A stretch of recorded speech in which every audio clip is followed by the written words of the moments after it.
নবনীরদ-নিন্দিত কান্তিধারম রসসাগর নাগর ভূপবরম। हरे कृष्णा। सभी को सादर प्रणाम। आज स्कंद 4 अध्याय 25 38 से लेकर 45 तक श्लोक का हम लोग पाठ करेंगे। 38 श्लोक का। कानु त्वदन्यं रमये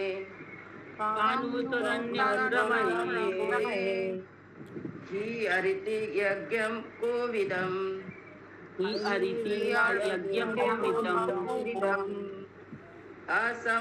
असंपराया विमुखम्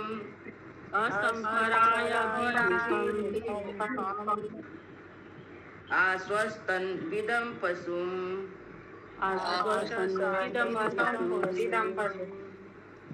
अनुवाद। भला मैं अन्यों के साथ कैसे रमन करने की अपेक्षा कर सकती हूँ, क्योंकि न तो उन्हें रति का ज्ञान है, न वे जीवित अवस्था में अथवा मरने के बाद इस जीवन का भोग करना चाहते हैं। ऐसे मूर्ख व्यक्ति पशु तुल्य हैं, क्योंकि वे इंद्रिय भोग की क्रिया को न इस जीवन में और न ही मृत्यु के उपरांत जानते हैं। तात्पर्य: चूंकि जीवों की 84 लाख योनियां हैं, अतः जीवन की परिस्थितियां भी अनेक हैं। जीवन की निम्न कोटियों में, पौधों तथा वृक्षों में संभोग की कोई व्यवस्था नहीं रहती, किंतु उच्चतर कोटियों में तथा पक्षी तथा मधुमक्खियों में संभोग होता है। फिर भी कीड़े मकोड़े और पशु विषयी जीवन को भोगना नहीं चाहते, किंतु मनुष्य को पूरा ज्ञान रहता है कि किस प्रकार रति सुख उठाया जाए। वास्तव में ऐसे अनेक तथाकथित दार्शनिक हैं जो विषयी जीवन भोगने का निर्देश देते हैं। यहाँ तक कि काम शास्त्र नामक एक विज्ञान भी है, जो काम विज्ञान ही है। मनुष्य जीवन में ब्रह्मचर्य, गृहस्थ, वानप्रस्थ तथा संन्यास जैसे आश्रम भी हैं। इसमें से केवल गृहस्थ आश्रम में विषयी जीवन पाया जाता है। ब्रह्मचारी को संभोग की अनुमति नहीं है, वानप्रस्थ स्वेच्छा से संभोग से विरत होता है और सन्यासी तो पूर्णतः विरक्त रहता है। कर्मी लोग ब्रह्मचर्य, वानप्रस्थ तथा सन्यास जीवन नहीं बिताते, क्योंकि उन्हें गृहस्थ जीवन अत्यंत प्रिय है। दूसरे शब्दों में मनुष्य भौतिकता के प्रति अत्यधिक उन्मुख रहते हैं। वस्तुतः सभी जीव भौतिकता के प्रति उन्मुख होते हैं। वे गृहस्थ जीवन इसलिए पसंद करते हैं क्योंकि इसमें संभोग की छूट है। वे सोचते हैं कि अन्य आश्रम पशु जीवन से भी हेय है, क्योंकि पशुओं में मैथुन तो होता है, जबकि ब्रह्मचारी, वानप्रस्थ तथा सन्यासी संभोग से पूर्णतः विरक्त रहते हैं। फलतः कर्मी लोग आध्यात्मिक जीवन के इन आश्रमों को घृणा की दृष्टि से देखते हैं। हरे कृष्ण। कृष्णा, किसी का कोई प्रश्न है? हम लोग श्लोक नंबर 39 लेते हैं। प्रभुपाद आगे बहुत अच्छा से समझाया श्लोक में, और अच्छा से हम लोग को तात्पर्य में समझ में आएगा इसका।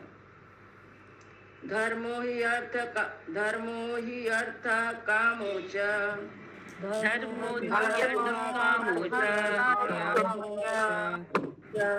प्रजानंदो अमृतम यश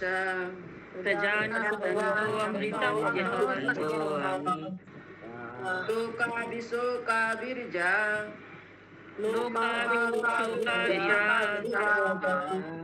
ज्ञान ना केवलीनो विदु।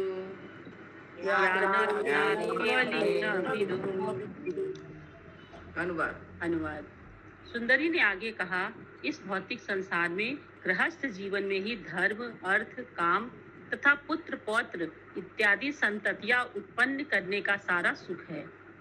इसके पश्चात चाहे तो मोक्ष तथा भौतिक यश भी प्राप्त किया जा सकता है। गृहस्थ ही यज्ञ के फल का रस ग्रहण कर सकता है, जिससे उसे श्रेष्ठ लोकों की प्राप्ति होती है। आध्यात्मवादियों के लिए यह भौतिक सुख अज्ञात जैसा है, वे ऐसे सुख की कल्पना भी नहीं कर सकते। वैदिक अनुदेशों के अनुसार मानवीय कर्मों के 2 मार्ग हैं। एक प्रवृत्ति मार्ग कहलाता है और दूसरा निवृत्ति मार्ग कहलाता है। इन दोनों मार्गों का मूल सिद्धांत धार्मिक जीवन है। पशु जीवन में केवल प्रवृत्ति मार्ग होता है। प्रवृत्ति मार्ग का अर्थ है इंद्रिय सुख भोगना और निवृत्ति मार्ग का अर्थ है आध्यात्मिक प्रगति। पशुओं तथा असुरों के जीवन में निवृत्ति मार्ग की कोई अवधारणा नहीं पाई जाती और न प्रवृत्ति मार्ग की सचमुच कोई धारणा होती है। प्रवृत्ति मार्ग बताता है कि यद्यपि मनुष्य में इंद्रिय तृप्ति की प्रवृत्ति पाई जाती है, फिर भी उसे वैदिक आदेशों के अनुसार इंद्रिय तृप्ति करनी चाहिए। उदाहरणार्थ, प्रत्येक व्यक्ति में विषयी जीवन की प्रवृत्ति होती है, किंतु आसुरी सभ्यता में विषय सुख अप्रतिबंधित रूप से भोगा जाता है। वैदिक संस्कृति में काम सुख, विषय वासना वैदिक आदेशों के अनुसार भोगा जाता है। इस प्रकार वेद सभ्य मनुष्यों को दिशा निर्देश देते हैं कि किस प्रकार इंद्रिय तृप्ति के लिए उनकी प्रवृत्ति की तुष्टि की जाए। किंतु निवृत्ति मार्ग में अर्थात दिव्य साक्षात्कार के मार्ग पर विषय सुख पूर्णतः वर्जित है। सामाजिक व्यवस्था 4 आश्रमों ब्रह्मचर्य, गृहस्थ, वानप्रस्थ तथा संन्यास में विभाजित है और इनमें से वैदिक आदेशों के अनुसार केवल गृहस्थ आश्रम में प्रवृत्ति मार्ग का अनुसरण किया जा सकता है। अन्य 3 आश्रमों ब्रह्मचर्य, वानप्रस्थ एवं संन्यास में काम विषय के लिए कोई सुविधा नहीं है। इस श्लोक में स्त्री केवल प्रवृत्ति मार्ग का समर्थन कर रही है और निवृत्ति मार्ग के लिए हतोत्साहित कर रही है। वह स्पष्ट कहती है कि आध्यात्मवादियों को तो मात्र आध्यात्मिक जीवन कैवल्य से ही प्रयोजन रहता है। वे प्रवृत्ति मार्ग के सुख के विषय में नहीं सोच पाते। दूसरे शब्दों में, जो व्यक्ति वैदिक साहित्य पर चलता है वह भौतिक जीवन का सुख न केवल इस जीवन में सुखी रहकर भोगता है, वरन वह अगले जीवन में स्वर्ग को पाकर भी भोगता है। ऐसा व्यक्ति इस जीवन में सभी प्रकार का ऐश्वर्य यथा पुत्र तथा पौत्र इत्यादि प्राप्त करता है, क्योंकि वह सदैव धार्मिक कृत्यों में लगा रहता है। भौतिक कष्ट हैं जन्म, बुढ़ापा, रोग तथा मृत्यु। किंतु प्रवृत्ति मार्ग में रुचि रखने वाले लोग जन्म, बुढ़ापा, रोग तथा मृत्यु के समय नाना प्रकार के धार्मिक कृत्य करते रहते हैं। वे जन्म, जरा इत्यादि के कष्ट की तनिक भी परवाह नहीं करते। तनिक भी परवाह किए बिना वैदिक अनुष्ठानों के अनुसार विशिष्ट धार्मिक अनुष्ठान करते रहते हैं। किंतु वस्तुतः प्रवृत्ति मार्ग विषयी जीवन पर आधारित है, जैसा कि श्रीमद् भागवतम 7.9.45 का वचन है। यत् मैथुनादि गृह मेधि सुखम हि तुक्षम। जो गृहस्थ प्रवृत्ति मार्ग में अत्यधिक आसक्त रहता है वह गृहस्थ नहीं वरन गृह मेधी कहलाता है।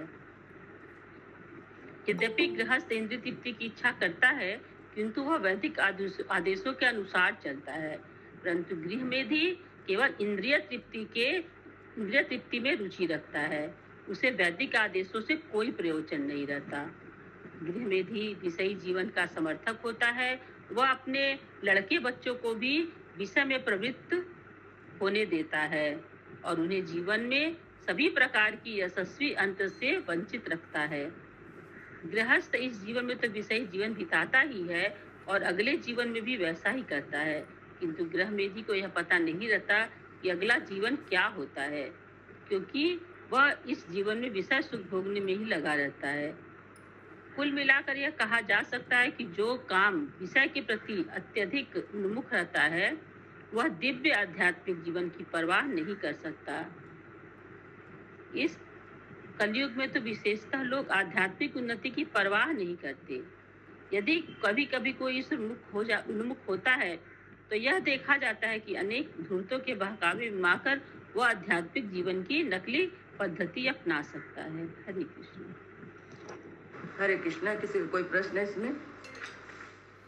इसमें वैदिक अनुसार बोला है कि कर्मों के 2 भाग किए गए हैं, प्रवृत्ति मार्ग और निवृत्ति मार्ग। प्रवृत्ति मार्ग में है जो भौतिक संसार में रह के मनुष्य भगवान का पूजा अर्चना जो करता है, इंद्रिय सुख करता है, और निवृत्ति मार्ग है जो आध्यात्मिक है, जो अध्यात्म में रहकर भगवान को मानता है। इसमें जो स्त्री है समर्थन कर रही है राजा पुरजन को प्रवृत्ति मार्ग का। बोलते आध्यात्मिक में तो केवल आध्यात्मिक जीवन तो केवल ऐसे ही प्रयोजन रहता है। वो उसको बता रहे हैं कि आप किसमें आई है? प्रवृत्ति मार्ग में आई। आध्यात्मिक जाने को मना कर रही है। इसमें आध्यात्मिक में दिया हुआ है कि जैसे भगवत गीता में भी दिया गया हुआ, जो प्रवृत्ति मार्ग में जो उन्हें गृह मेधी कहा जाता है, केवल इंद्रिय सुख में ही लगे रहते हैं। और ऐसा ही अपने परिवार के लोग अपने बच्चों को भी वैसा ही वो सिखाते हैं। और जो ये रहते हैं निवृत्ति मार्ग के, उनको मतलब भगवान की भक्ति में, आध्यात्मिक में आगे बढ़ते हुए भगवान के धाम में भी जाते हैं। इसलिए प्रवृत्ति और निवृत्ति मार्ग दो मार्ग दिया गया है। হরে কৃষ্ণ মাতাজি। সেকেন্ড প্যারাগ্রাফের প্রথম লাইনটা আগের প্যারাগ্রাফে বলা হয়েছে তো যে যারা প্রবৃত্তি মার্গে থাকে তারা নানা প্রকার বৌদ্ধিক অনুষ্ঠান করেন, কিন্তু পরের প্যারাগ্রাফের প্রথম লাইনটা তাহলে লিখেছে কিন্তু প্রকৃতপক্ষে প্রবৃত্তি মার্গের ভিত্তি হচ্ছে যৌন জীবন। মানে मतलब ये लाइन जन्म जरा इत्यादि के कष्ट की तनी भी परवाह किए हुए वैदिक अनुष्ठान के अनुसार विशिष्ट धार्मिक अनुष्ठान करते हैं। ये लाइन माता जी। হ্যাঁ না ওটা তো বুঝেছি, কিন্তু তারপরে পরের প্যারাগ্রাফে প্রথম লাইনটা লিখেছে আবার কিন্তু প্রকৃতপক্ষে প্রবৃত্তি মার্গের ভিত্তি হচ্ছে যৌন জীবন। मतलब इसमें दो तरह का दिया गया। प्रवृत्ति मार्ग में दो तरह के हैं, एक भगवान को मानते हैं और एक जो है ना गृह मेधी, जिसको गृह मेधी कहते हैं, सिर्फ इंद्रिय सुख करते हो, उनको भगवान से कोई लेना देना नहीं रहता है। यहाँ दिया माता जी गृह मेधी दिया हुआ है ना। हाँ। एक है जो वैदिक अनुष्ठान को मानते हैं, स्वर्ग को जाते हैं, वो भगवान मतलब भगवान के धाम नहीं जाते हैं, वो स्वर्ग को जाते हैं। अच्छा ठीक है माता जी, ठीक है। श्लोक नंबर 40। पितुदेवर्षि मर्त्यानां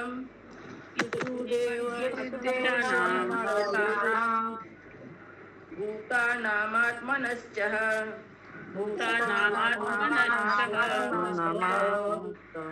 क्षेमं वदन्ति शरणं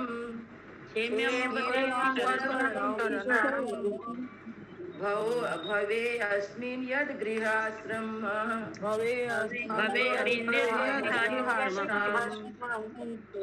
अनुवाद। उस स्त्री ने आगे कहा, अधिकारियों के अनुसार गृहस्थ जीवन न केवल अपने आप को वरन समस्त पितरों, देवताओं, ऋषियों, साधु पुरुषों तथा अन्य सबको अच्छा लगने लगता है। इस प्रकार गृहस्थ जीवन अत्यंत उपयोगी है। तात्पर्य: वैदिक पद्धति के अनुसार जो भी इस भौतिक संसार में पैदा हुआ है उसके ऊपर अनेक ऋण होते हैं। वह देवताओं का जैसे सूर्य, चंद्र, इंद्र, वरुण इत्यादि का ऋणी होता है, क्योंकि जीवन की आवश्यकताओं को यही पूरा करते हैं। देवताओं की कृपा से ही हमें धूप, गर्मी, जल तथा अन्य सभी आवश्यकताएं, प्राकृतिक सुविधाएं प्राप्त होती हैं। हम अपने पूर्वजों के भी ऋणी हैं, क्योंकि उन्होंने हमें शरीर, संपत्ति, बुद्धि, समाज, मित्रता तथा ज्ञान प्रदान की है, क्योंकि उन्होंने हमें किया है। इसी प्रकार हम राजनीतिक तथा समाज विज्ञान के लिए सामान्य जनता के भी ऋणी हैं। हम घोड़े, गाय, गधे, कुत्ते तथा बिल्ली जैसे निम्न पशुओं के भी ऋणी हैं। इस प्रकार इस भौतिक जगत में जन्म लेते ही मनुष्य पर अनेक ऋण चढ़ते जाते हैं, जिनसे उसे उष्ण होना होता है। यदि वह उनसे उष्ण नहीं होता तो उसे जन्म मरण के चक्कर में पुनः फंसना पड़ता है। किंतु गृह मेधी भौतिक वस्तुओं में अत्यधिक लगा रहने का कारण जान ही नहीं पाता कि यदि वह केवल मुकुंद के चरण कमल ग्रहण कर ले तो वह दूसरों के प्रति सारे ऋणों से तुरंत उष्ण हो जाता है। दुर्भाग्यवश गृह मेधी की कृष्ण भक्ति में कोई रुचि नहीं होती। प्रहलाद महाराज कहते हैं, मतीर्ण कृष्णे परतः स्वतो वा मितो अभिपद्येत गृहव्रतानां। श्रीमद् भागवतम 7.5.30। गृह मेधी ही है जो विषयी जीवन को सब कुछ मानता है। उसे कृष्ण भक्ति अटपटी लगती है। वह या तो अपने खुद के विचार से या अन्यों से शिक्षा ग्रहण करके या फिर उनसे बातें करके विषय वासनाओं में इतना आसक्त रहता है कि कृष्ण भक्ति कर ही नहीं सकता। हरे कृष्ण। हरे कृष्ण। किसी का कोई प्रश्न है इसमें? इसमें बता रहे प्रभुपाद जी तात्पर्य में कि हम लोग जन्म लेते तो हमारे ऊपर ऋण रहता है। तो जैसे माता पिता का ऋण और देवताओं का ऋण, सबका ऋण होता है, पितर का ऋण। तो बोलते हैं ऋण को यदि हम भौतिक जगत में कार्य करते हैं और तो ये ऋण हमारे ऊपर चढ़ते जाता है, फिर हम बार बार जन्म लेना पड़ेगा। लेकिन यदि हम भगवान के शरण में चले जाते हैं तो भगवान के चरण कमल में जाने की वजह से हमारे ऊपर कोई ऋण नहीं रहता। श्लोक नंबर 41। का नाम वीरा विख्यातम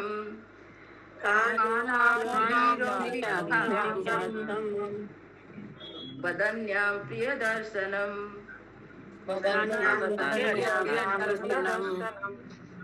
न विदितं प्रियं प्राप्तं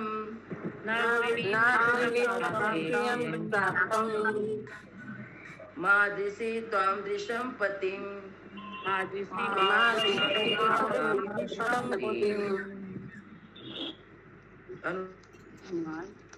हे वीर पुरुष, इस संसार में ऐसी कौन स्त्री होगी जो आप जैसे पति को स्वीकार नहीं करेगी। आप इतने प्रसिद्ध, उदार, इतने सुंदर तथा सुलभ हैं। तात्पर्य: प्रत्येक पति निसंदेह अपनी पत्नी के लिए वीर होता है। दूसरे शब्दों में, यदि स्त्री किसी पुरुष को प्यार करती है तो वह उससे अत्यंत सुंदर एवं उदार दिखता है। जब तक कोई दूसरे को सुंदर न दिखे, भला उसको कौन अपना सारा जीवन अर्पित कर देगा। पति अत्यंत उदार माना जाता है क्योंकि वह पत्नी को जितनी चाहे उतनी संतान प्रदान करता जाता है। प्रत्येक स्त्री को बच्चों की चाह रहती है। अतः कोई भी पति जो पत्नी की काम की तुष्टि कर सके और उसे इच्छा अनुसार बच्चे देकर प्रसन्न कर सके, वह अत्यंत उदार माना जाता है। न केवल संतानें उत्पन्न करके पति उदार बनता है, वरन अपनी पत्नी को आभूषण, अच्छा भोजन तथा वस्त्र देकर वह उसे पूर्ण रूप से अपने वश में कर लेता है। इस प्रकार से संतुष्ट पत्नी कभी भी अपने पति का साथ नहीं छोड़ती। मनु संहिता की स्तुति है कि पत्नी को संतुष्ट रखने हेतु पति को चाहिए कि उसे कुछ गहने दे, क्योंकि स्त्रियों को सामान्यतः घर, गहनों, वस्त्रों तथा बच्चों इत्यादि की चाह होती है। इस प्रकार इससे ही स्त्री अब सारे भौतिक सुखों की केंद्र बिंदु है। इस प्रसंग में विख्यातम शब्द महत्वपूर्ण है। पुरुष सदैव सुंदर स्त्री के साथ छेड़छाड़ करता है, जिसे कभी कभी बलात्कार कहते हैं। यद्यपि बलात्कार वैध नहीं है, किंतु यह तथ्य है कि स्त्रियां ऐसे मनुष्यों को चाहती हैं जो बलात्कार में पटु होता है। कृष्ण।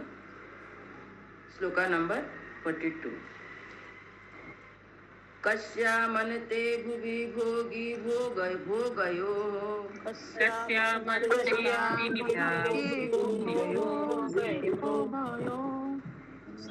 स्त्रिया न सज्जेत भुजयोर्महाभुजा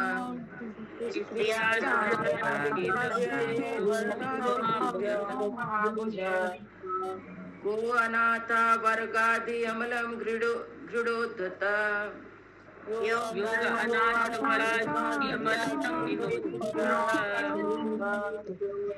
स्मितावलोकेन चरत्यापोहितं तुम।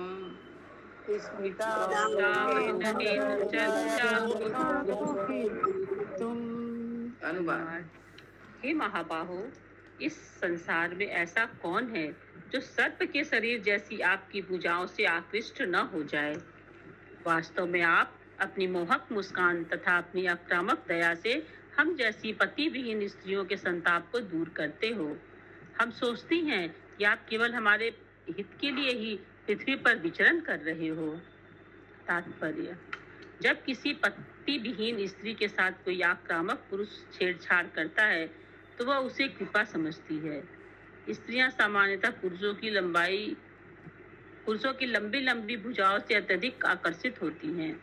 सर्प का शरीर गोल होता है और पूंछ की ओर पतला होता जाता है। मनुष्य को सुंदर भुजाएं ऋषियों को सर्पों के भांति प्रतीत होती हैं और वो ऐसी भुजाओं का लिंगन चाहती हैं। इस श्लोक में अनाथ वर्ग शब्द अत्यंत महत्वपूर्ण है। नाथ का अर्थ है पति और अ का अर्थ है रहित। जिस तरुणी का पति नहीं होता वह अनाथ कहलाती है, अर्थात उसकी रक्षा करने वाला कोई नहीं होता। किशोरावस्था प्राप्त करने को ही स्त्री के मन में काम वासना हिलोरे लेने लगती है।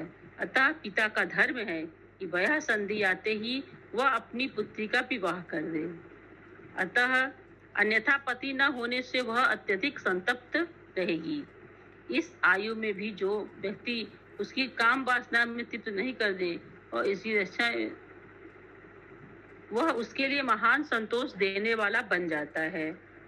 यह मनोवैज्ञानिक तथ्य है कि वह संधि में जो भी व्यक्ति स्त्री की काम वासना को तृप्त कर दे उसे वह आजीवन प्यार करेगी, चाहे वह जो भी हो। इस प्रकार से इस भौतिक संसार में तथा कथित प्रेम काम तुष्टि के अतिरिक्त और कुछ नहीं है। हरे कृष्ण।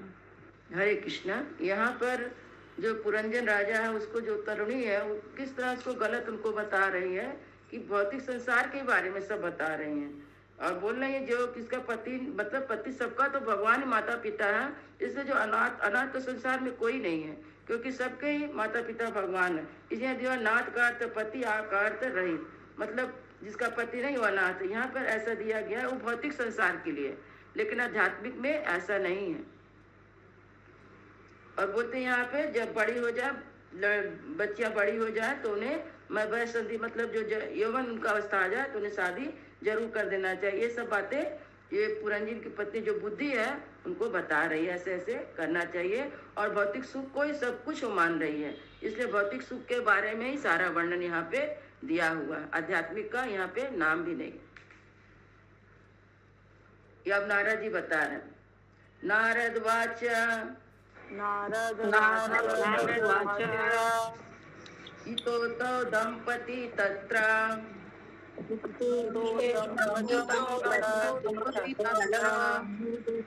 समुद्या समयं मिथः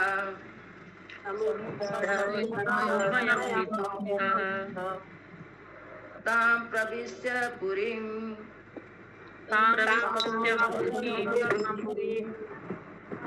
राजन मुमुदाते सतं समाः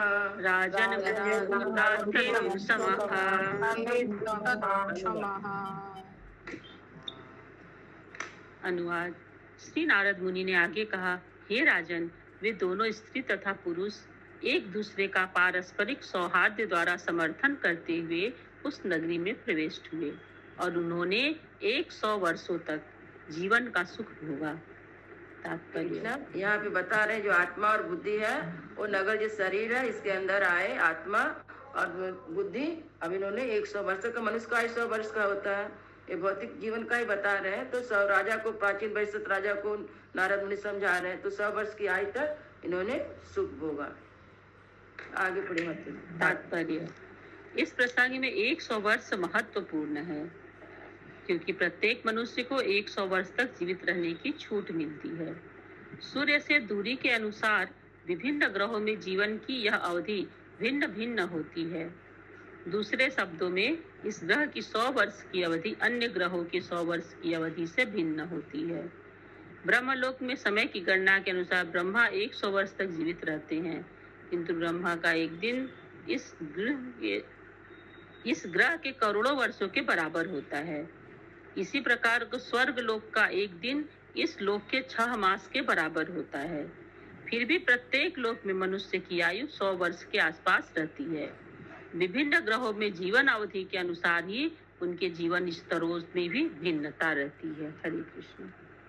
कृष्ण हरे कृष्ण। यहाँ पे प्रभुपाद जी बता रहे हैं कि हम लोग का जैसे 6 महीना हम लोग का होगा तो स्वर्ग लोक में एक दिन होता है। और बहुत सारे ग्रह है, बहुत सारे ग्रह मंडल है, उसमें ब्रह्मा का जो एक दिन होता है, हम लोग का ब्रह्मा का एक दिन, यहाँ पृथ्वी पर 43,20,000 दिन बीत जाएगा तब ब्रह्मा का एक दिन होता है। इसलिए हर ग्रह का अलग अलग दिन होता है, किंतु जो हम लोग मृत्यु लोक में है इस पृथ्वी पर 100 वर्ष की आयु मनुष्य को दी गई। श्लोका नंबर 44। उपगीयमानो ललितम् उपगीयमानो ललितम् तत्र तत्र च गायकैः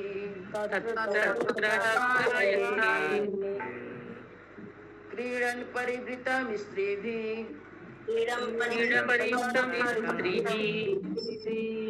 नीमाविशच्छुचो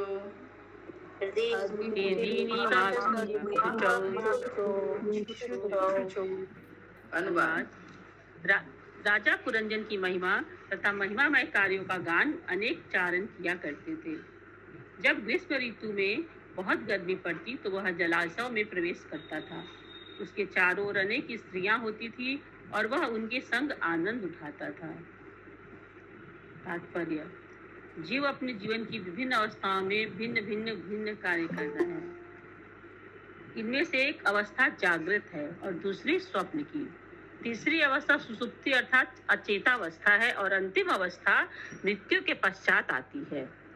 पिछले श्लोक में जागृत अवस्था का वर्णन हुआ है, अर्थात पुरुष तथा स्त्री का विवाह हो गया और वे 100 वर्षों तक आनंद से रहे। इस श्लोक में स्वप्नावस्था का वर्णन है, क्योंकि पुरंजन जो भी कार्य दिन में करता वे उसे रात्रि में स्वप्न में दिखते। पुरंजन अपनी पत्नी के साथ इंद्रिय सुख के लिए रहता था और रात्रि में यही इंद्रिय सुख विभिन्न रूपों में दिखता था। जब मनुष्य अत्यधिक थक जाता है तो उसे अच्छी नींद आती है, और जब कोई धनी पुरुष थकता है तो वह अनेक स्त्री मित्रों सहित विहार स्थल में जाता है और उनके साथ जल क्रीड़ा करता है। इस भौतिक संसार में जीव की ऐसी प्रवृत्ति होती है। जीव कभी भी स्त्री से तुष्ट नहीं हो सकता जब तक उसे ब्रह्मचर्य की शिक्षा न प्राप्त हो। सामान्यतः मनुष्य अनेक विषयों के साथ साथ भोग करना चाहता है, यहाँ तक कि जीवन के अंत काल में भी उसकी कामेच्छा इतनी प्रबल हो जाती है कि वो अत्यंत बूढ़ा होने पर भी तरुणियों के संग रहना चाहता है। इस प्रकार प्रबल कामेच्छा के कारण ही जीव इस भौतिक संसार से अधिकाधिक उलझता जाता है। हरे कृष्ण। कृष्ण। किसी का कोई प्रश्न है? इसमें 3 अवस्था बताया गया है, जागृत अवस्था और स्वप्न की अवस्था, अचेतना अवस्था और मृत्यु की अवस्था। 4 अवस्था। पहला अवस्था में जो शादी ब्याह कर लिए, जो उनका यौवन का समय बीता, और उसके बाद जो उन्होंने रात में स्वप्न देखा, स्वप्न अवस्था हुआ, अचेता अवस्था हुआ, अंतिम में उसका मृत्यु की अवस्था आती है। इसमें दिया, क्योंकि मनुष्य इंद्रिय सुख में फंस जाता है, उसे भगवान को याद करने का कोई समय, अपनी आत्मा के बारे में सोचता ही नहीं है। सोचता यही जीवन है, जो इस संसार में हमको जीवन मिला है, यही जीवन। और इसमें अधिक से ज्यादा उलझता जाता है। आज का अंतिम श्लोक 45। सप्तो परिकृता द्वारा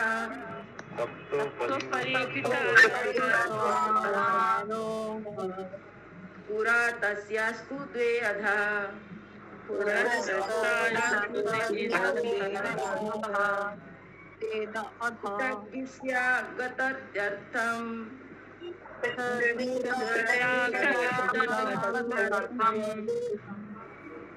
अस्यां या कंचनेश्वरः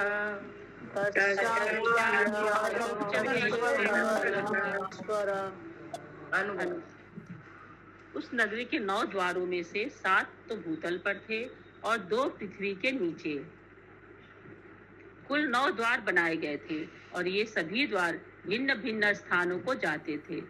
इन सारे द्वारों का उपयोग उस नगरी का अधीक्षक करता था।